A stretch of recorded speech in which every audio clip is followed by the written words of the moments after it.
Rights and responsibilities are an integral part of our government systems. The rights and responsibilities declared by a government affect the functionality of a nation as a whole.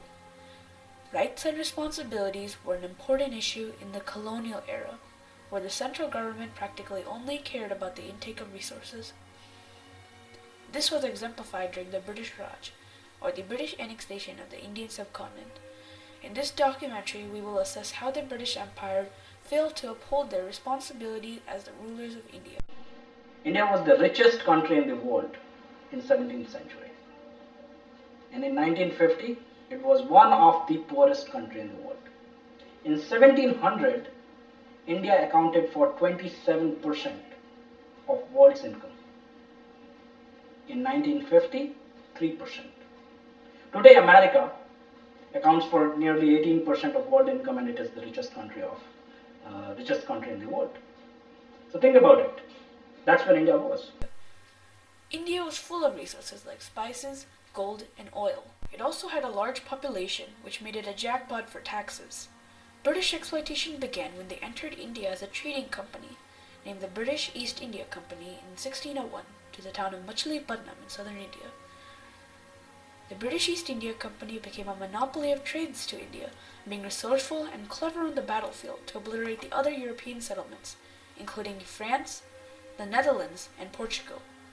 Since their arrival, the company, as they were often called, affected the region by becoming the largest drug dealer in the world, creating one of the finest armies for its private use, and contributing to the making of two sovereign states. However, their prosperity fell apart when a last-ditch effort to overthrow the British government took place in northern India, led by the princely kingdoms that were in power before the arrival of British colonialists. They fought a catastrophic war known as the Indian Rebellion of 1857 that led to the deaths of about 100,000 Indian soldiers. To make it even worse, Queen Victoria and the British Parliament used it as an excuse to make India a colony of the Crown. On November 1st, 1858, the British Indian government began their reign in Calcutta. As the first British-appointed viceroy, Charles John Canning took office, leading to an era where India was exploited even more than under company rule. What was their tax regime? It was very simple actually. If you try to manufacture anything in India, you pay tax and duties, and if you add it up, it is more expensive to manufacture in India than to send that raw material to Britain, get it manufactured there, import it back, and then make it available for consumption to Indian society. The basic failure of the British Empire was their lack of personal care in India. India was an investment taken by the British government. They truly didn't care about the people who lived there. To give an example, the treatment of the Indian people by the British was similar to the treatment of the Native Americans by the American government, even though the Indian people were the majority in British India. A key example of this was the case of famines. In a span of just more than 100 years, India was struck with three major famines that took the lives of about 20 million people. The worst famine during the rule of the British government began in 1876. Called the Great Famine of 1876 to 78, it took place around the town of Madras in southern India. The famine was caused by a dearth of crops grown in the Deccan Plateau for those years, which is where most of the food supply for the massive town of Madras was grown. Over the course of the years, and the minimal British involvement, about 8 million people lost their lives. As Florence Nightingale pointed out, famines in British India happened not because of a lack of food supply, but because of a flaw in transporting that food throughout the country. India could easily supply to the millions of people dying of starvation, but the British would rather ship the food that could save lives in India to other countries and make money. This is just one of the many ways the British failed to live up to their responsibilities by utterly failing the Indian people when they truly needed help. Furthermore, the British implemented an overly aggressive police force specially for the region. While there have been many horrible massacres and the violence between the two sides, there was one massacre that stood out as one of the most horrific events in the history of the British Raj. This was the Jallianwala Bagh massacre in Amritsar, in northwestern India. To disrupt a non-violent protest by a crowd gathered in a small garden, a squad of policemen under Reginald Dyer opened fire. Because it was so dense and the only escape was a narrow alleyway, sheer panic ensued. In an attempt to save themselves, many people even jumped into a large well in the garden.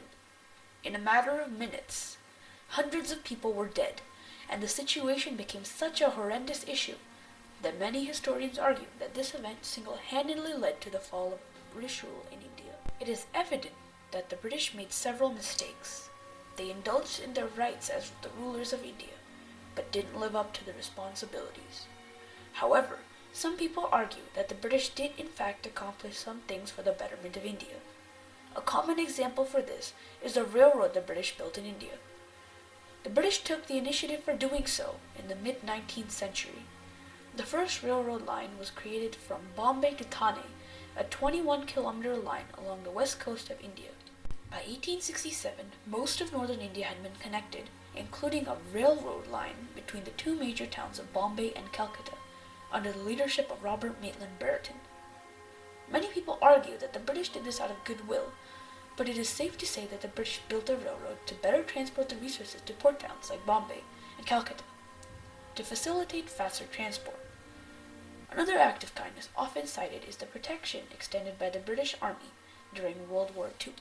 The Japanese troops of the Axis powers were steamrolling through Asia, and it took all the might of the mixed British-Indian forces to hold them back right at the Indian border at the Himalayas. There are many records of Britain putting a great deal of troops in India. However, most historians agree that the British, again, were fighting for the money that India provided as their colony. Thus, even in scenarios where the British were working to help the Indian people, they continued to exploit India of its natural resources. After 90 years of non-violent protests led by Mahatma Gandhi, the Indian people finally achieved their independence through the Indian Independence Act on August 15, 1947. At this point, it might appear that the British had finally accomplished something for the good of the region. However, this was not the case.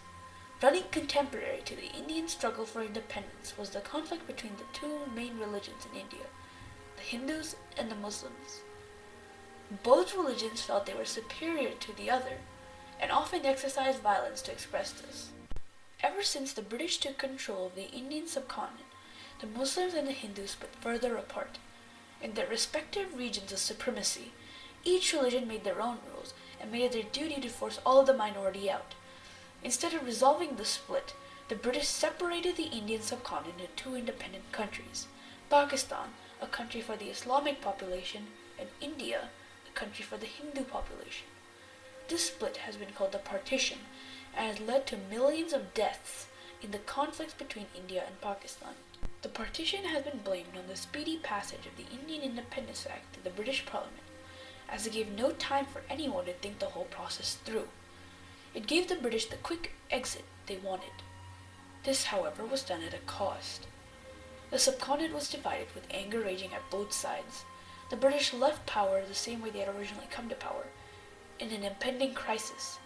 3 wars between India and Pakistan, as well as continuous political tension between the two countries, is evidence of British failure as the rulers of India. The British left India bare by stripping it of its precious minerals, spices, and agricultural goods. Some records say that British India, at one point, accounted for about 1/3 of the world's gross domestic product. Britain's investment in India was tremendously useful for supporting the finances of the largest empire, where the sun never set. Unlike the scenario of the British colonizing the United States, there was no intent to inhabit India, as the native population was already too great. The British were there for the money, and that remained their sole focus. They ruled India tightly in all matters relating to finances, including taxes, tariffs, and other economic regulations. The British often exercised powers that weren't even in their rights as rulers, exemplified by the Jallianwala Bagh massacre and their general lack of involvement in Indian affairs. They were also able to keep a rigid grip over India with a strict military force. After overcoming Indian forces twice, one of the most formidable armies at the time, the British seemed almost unbeatable. But in the end, Gandhi was right. Tyrants do always fall.